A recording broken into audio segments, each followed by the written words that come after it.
মাত্র 1 মাস আগে ভারত সম্পর্কে বর্ণবিদ্বেষী মন্তব্য করেছিলেন আমেরিকার প্রেসিডেন্ট ডোনাল্ড ট্রাম্প। গত 23 এপ্রিল ভারতকে তিনি নরককুণ্ড বলে মন্তব্য করেছিলেন। একসময় মোদীকে পরম বন্ধু মানা ট্রাম্প দ্বিতীয়বার ক্ষমতায় আসার পর প্রথমে রাশিয়ার সাথে ভারতের সম্পর্ক, পরে বাণিজ্য শুল্ক ইস্যুতে ভারত যুক্তরাষ্ট্রের সম্পর্ক এক জটিল এবং বড় ধরনের টানাপোড়েনের রূপ নেয়। কিন্তু ইরান যুদ্ধে বড় ধরনের ধরা খেয়ে চীন থেকে শূন্য হাতে ফিরে চীনকে দমানোর জন্য ট্রাম্পের শেষ ভরসা কোয়াডের যখন যায় অবস্থা, ঠিক তখনই মিস্টার আনপ্রেডিক্টেবল খ্যাত ট্রাম্প নিজে 180 ডিগ্রি ঘুরে গেলেন। দিল্লির সঙ্গে ক্ষতিগ্রস্ত সম্পর্ক ঝালাই করতে পররাষ্ট্রমন্ত্রী মার্কো রুবিওকে পাঠালেন ভারতে। নিজে টেলিফোনে ঘোষণা করলেন ভারত যা চাইবে তাই পাবে। ট্রাম্পের এমন ঘোষণার পর কূটনৈতিক মহলের বড় প্রশ্ন, ভারত যুক্তরাষ্ট্রের কাছে ঠিক কি চায়? বাণিজ্য, প্রতিরক্ষা, ইন্দো প্যাসিফিক অঞ্চলের নিরাপত্তা, এসব শব্দগুলো দেশ দুটির কূটনীতিকদের মুখে প্রকাশ্যই শোনা যায়।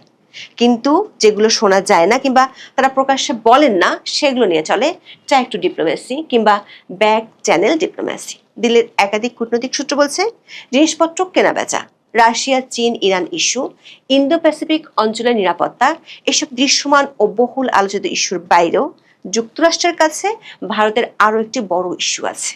আবার ভারতেরও যুক্তরাষ্ট্রের কাছে একটি চাওয়া আছে, সেটি হলো মিয়ানমারের রেয়ার আর্থ। যুক্তরাষ্ট্র ও ভারতের মধ্যে গত বছরের সেপ্টেম্বর থেকে বাংলাদেশের একটি ইস্যু নিয়ে দেশ দুটির মধ্যে সমঝোতা পুরোপুরি হয়নি।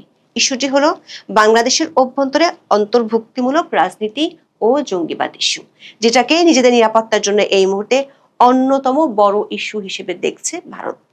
কূটনৈতিক একাধিক সূত্র বলছে, দক্ষিণ এশিয়াতে নিজেদের প্রভাব ভালোভাবে প্রতিষ্ঠার শর্তে পরিষ্কারভাবে বললে বাংলাদেশ ইস্যুতে ভারতের নীতির প্রতি মার্কিন সমর্থন থাকবে এবং ট্রাম্প প্রশাসন দিল্লিকে এই ব্যাপারে সাহায্য করবে, এমন থার্ড পার্টি লিভারেজ ডিপ্লোমেসিতে এক ধরনের সমঝোতা হয়েছে মার্কিন পররাষ্ট্রমন্ত্রী মার্কো রুবিও আর ভারতের জাতীয় নিরাপত্তা উপদেষ্টা অজিত দোভালের মধ্যে। দিল্লির কূটনীতিকরা মনে করেন, ভারত বাংলাদেশের সঙ্গে বিদ্যমান ইস্যুগুলো, বাংলাদেশের অভ্যন্তরীণ রাজনীতি এবং বাংলাদেশ চীন সম্পর্কে বেশ কিছু নাটকীয় পরিবর্তন দেখা যেতে পারে। প্রশ্ন হলো, কেন যুক্তরাষ্ট্র বাংলাদেশ ইস্যুতেও ভারতের সাথে এক হয়ে যাচ্ছে? বিস্তারিত জানতে চলুন যাওয়া যাক বিশ্লেষণে।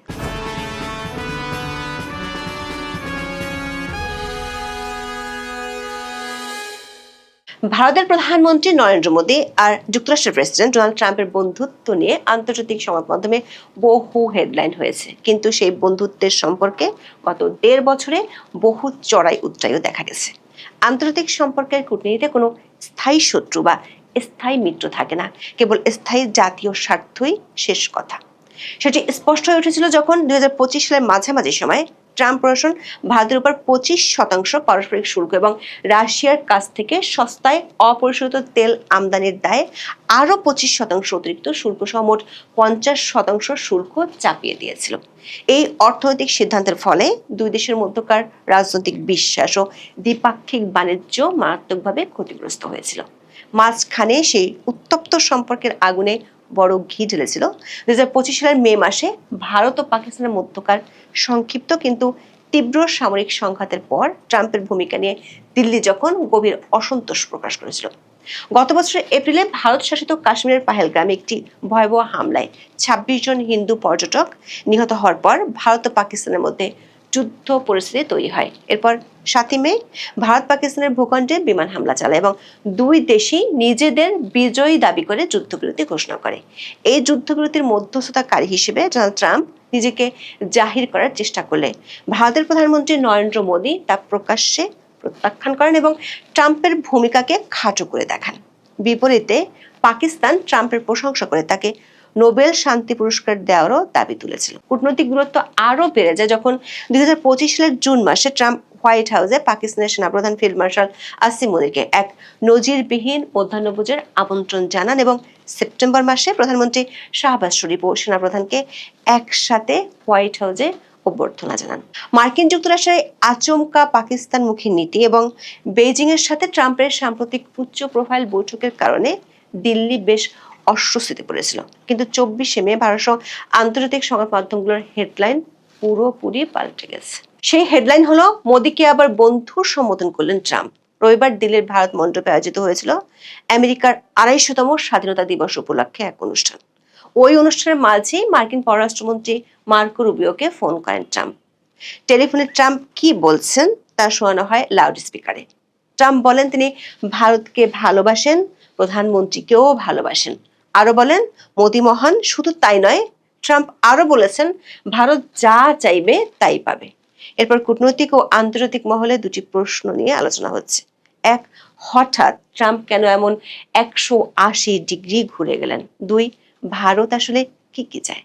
বিশেষ করে প্রকাশ্যে যেসব বিষয় নিয়ে কথা হচ্ছে তার আড়ালে কি এমন কোনো বিষয় আছে যেগুলো নিয়ে আলোচনা বা সমঝোতা হয়েছে?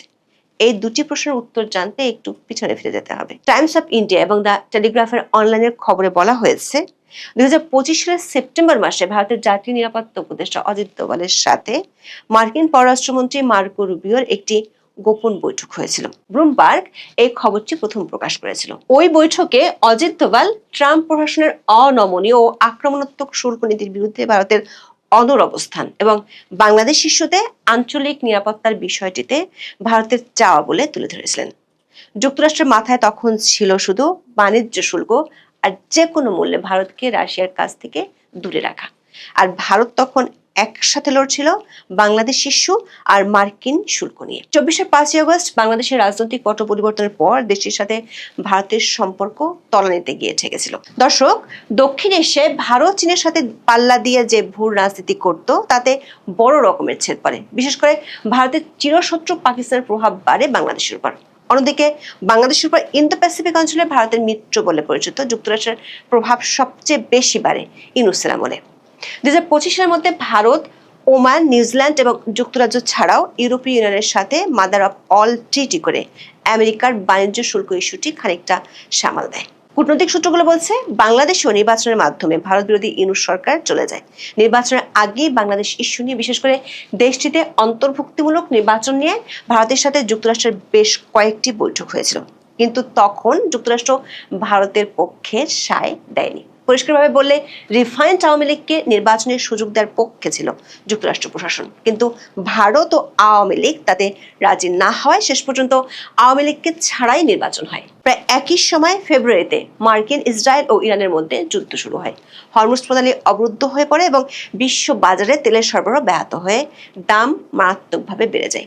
এই সংকটের মুখে মার্কিন প্রশাসন বুঝতে পারে ভারতকে রাশিয়ার তেল কেনা থেকে পুরোপুরি বিরত রাখা সম্ভব নয়, কারণ তা বিশ্ব বাজারে জ্বালানি তেলের সংকটকে আরো তীব্র করবে। ফলে বাধ্য হয়ে মার্কিন সরকার ২০২৬ সালের ৬ মার্চ এবং পুনরায় ১৭ এপ্রিল ভারতকে রাশিয়ার তেল কেনার জন্য বিশেষ শুল্ক ছাড় মঞ্জুর করে।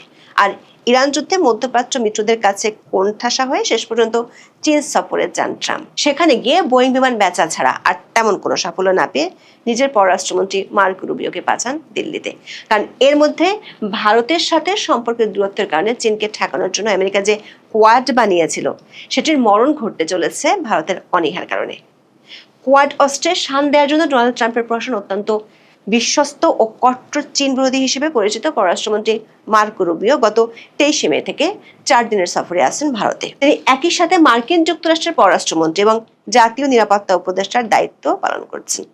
দিল্লিতে মার্কো রুবিও ভারতের প্রধানমন্ত্রী নরেন্দ্র মোদী, পররাষ্ট্রমন্ত্রী ডক্টর এস জয়শঙ্কর এবং জাতীয় নিরাপত্তা উপদেষ্টা অজিত দোভালের সাথে অত্যন্ত সংবেদনশীল কিছু বৈঠক করেন।